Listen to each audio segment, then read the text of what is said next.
Professeur, l'athéisme, qu'est-ce que c'est au fond? L'athéisme, ça me donne toujours à sourire de toute manière, parce que ça m'installe toujours dans une forme d'inconfort intellectuel que de parler de l'athéisme.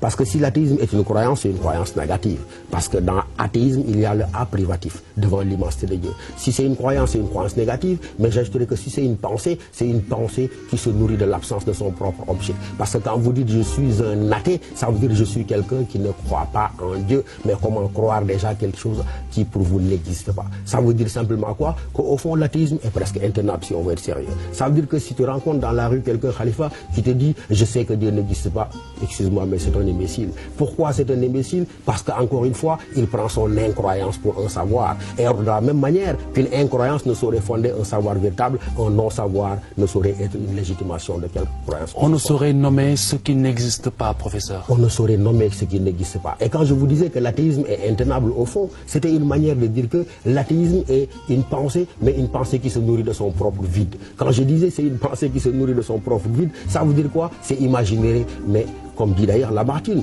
qui dit au fond qu'une conscience sans Dieu, c'est comme un tribunal sans juge. Moi, je prendrais le parti du mot de Ludwig Wittgenstein. Lorsque Lamartine dit une conscience sans Dieu, c'est comme un tribunal sans juge, Ludwig Wittgenstein ajoute, c'est parce que Dieu existe que la vie véritablement a un sens. Serait-ce un complexe animal ou humain? Une forme de rébellion? Une forme de rébellion, parce qu'encore une fois, même si vous faites pertinence en disant que l'homme tient de l'animal, mais de tous les animaux, l'homme est le seul sujet à devenir imbécile. Au bout de 1000 ans, l'animal était comme au premier jour qu'il était de sa naissance, alors qu'au bout de 100 ans, l'homme a fini de se corrompre et de s'éloigner de la grandeur et de la majesté dans laquelle il a été créé par Dieu.